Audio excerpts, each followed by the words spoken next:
আবারও বলি যে এই বাচ্চা ফুটানোর সমস্যা, ডিম থেকে বাচ্চা বের না হওয়ার সমস্যা থেকে সমাধানের লক্ষ্যে আপনাদের জন্য এই ভিডিওটি নিয়ে আসা। ভিটামিনের পাশাপাশি পুষ্টিগুণ সম্পন্ন এবং উর্বর ডিম দিতে সহায়তা করে, গত ভিডিওতে বলেছি। আর আজকে বলতেছি যে কবুতরের ডিম ফুটে বাচ্চা বের হওয়ার জন্য, সুস্থ বাচ্চা এবং বাচ্চা জীবনী শক্তি স্ট্রং ভাবে ধরে রাখার জন্য যে মেডিসিনটা কাজ করে, সেই মেডিসিনটা হচ্ছে। আসসালামু আলাইকুম ভিউয়ার্স, আশা করি সবাই ভালো আছেন। বিশেষ একটি মেডিসিনের সাথে আপনাদের পরিচয় করে দেওয়ার জন্য আজকের এই ভিডিওটি। ছোট বড় অনেক খামারি যারা জানেন না, তাদের একটা প্রবলেম হয়ে থাকে, কবুতরের ডিম ফুটে বাচ্চা বের হতে পারে না। আবার এমনও হয় একটা ডিম ফুটে বাচ্চা বের হয়েছে আর আরেকটি ডিম ফুটে বাচ্চা বের হতে পারে নাই। এই সমস্যাটা যারা জানেন না, সোজা কথা বলতে গেলে যারা ব্রিডিং এর হাত যেতে শক্ত না, তারা প্রতিনিয়ত এই সমস্যাটাতে ভুগে থাকে। মনে করেন যে কবুতর পেয়ার করলাম, কবুতর পেয়ার করাটা যে কত কষ্ট, তার আগে কালেকশন, সঠিক বয়স, সঠিক সময়, তারপর কবুতর পেয়ারিং। আর পেয়ারিং করার পরেও যদি 18 দিন পরিশ্রম করার পর কবুতর তা দিয়ে বাচ্চা ফুটার সময় যদি দেখা যায় ঠিক মতো বাচ্চা ফুটলো না, এর চেয়ে মন খারাপের, এর চেয়ে ভালো না লাগার আর কোনো বিষয় হতে পারে না। এই বিষয়টা থেকে বা এই সমস্যাটা থেকে মুক্তি পাওয়ার জন্য আমরা কি কাজ করতে পারি বা কোন মেডিসিনটা আমরা ইউজ করতে পারি আজকের ভিডিওতে তাই বলার চেষ্টা করবো। তাই পুরো ভিডিওটি কন্টিনিউ করার চেষ্টা করবেন এবং গুরুত্ব সহকারে দেখার চেষ্টা করবেন, বোঝার চেষ্টা করবেন আমি কি বলতে চাচ্ছি এবং বোঝাতে চাচ্ছি। আর যদি না বুঝেন তাহলে বলবেন যে পরবর্তীতে কি মেডিসিন দেখিয়েছেন, হ্যাঁ মেডিসিনটা তো নামটা লিখে দেন, ছবি দিয়ে দেন, তাহলে কিন্তু এটা বিরক্তির কারণ। প্রতিটা ভিডিও গুরুত্বপূর্ণ এবং কন্টিনিউ করার চেষ্টা করবেন, তাহলে দেখবেন বুঝতে এবং চিনতে কোনো সমস্যা হওয়ার কথা না। তাই আবারও বলি যে এই বাচ্চা ফুটানোর সমস্যা, ডিম থেকে বাচ্চা বের না হওয়ার সমস্যা থেকে সমাধানের লক্ষ্যে আপনাদের জন্য এই ভিডিওটি নিয়ে আসা। আমি আপনাদেরকে স্পষ্ট ভাষায় বলে দিতে চাই যে ভিটামিন কে এর অভাবে, আবার বলি ভিটামিন কে এর অভাবে কবুতর ডিম থেকে বাচ্চা ফুটে বের হতে পারে না।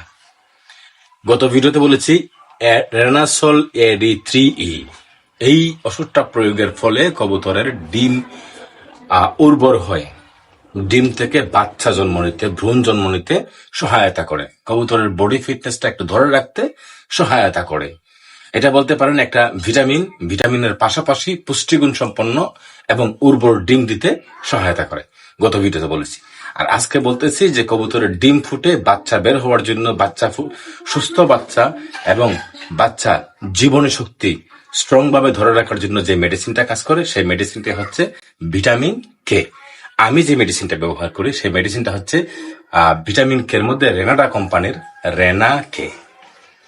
এক সাইডে বাংলা লেখা আছে আর এই সাইডে ইংরেজিতে লেখা আছে, এই সাইডে ইংরেজিতে আর এই সাইডে বাংলাতে।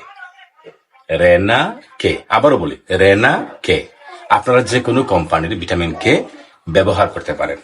এতে করে আপনার ডিম থেকে বাচ্চা ফোটার যে সমস্যাটা, আপনার ডিম থেকে বাচ্চা ফুটতে পারতেছে না, ডিমের ভিতরেই বাচ্চা মারা যাচ্ছে এবং ডিমের যে খোলস বা চুকলা যেটাই বলেন, আপনার ফেটে বাচ্চা বের হতে পারতেছে না, বাচ্চার জীবনী শক্তি স্ট্রং না। একটা বাচ্চা যদি স্ট্রং না হয় তাহলে ডিম থেকে ফুটে বের হতে পারে না। পাশাপাশি মা যখন তাকে ক্রস মিল্ক খাওয়ানোর চেষ্টা করে সে তা খেতে পারে না। তাই বাচ্চাদেরকে আপনার স্ট্রং রাখার জন্য, হেলদি রাখার জন্য, ভবিষ্যৎ তার স্ফুটিত করার জন্য, ভবিষ্যতে তাকে নিয়ে আমার অনেক দূর এগোতে হবে। তাই পরিকল্পনা অনুযায়ী একটি ভালো বাচ্চা নিতে গেলে অবশ্যই রেনাকের বা যে কোনো কোম্পানির ভিটামিন কে এর ভূমিকা অপরিসীম। আবারও বলতেছি, যারা বলবেন যে ভাই ওষুধটার নাম কি বলেছেন বা কি দেখিয়েছেন বুঝতে পারেন না ছবিতে, তাদেরকে আবারও বলি ভালো করে দেখে রাখেন যে কোনো কোম্পানির ভিটামিন কে। এটা আপনি যে কোনো ভেটেরিনারি ফার্মেসিতে গেলেই পেয়ে যাবেন।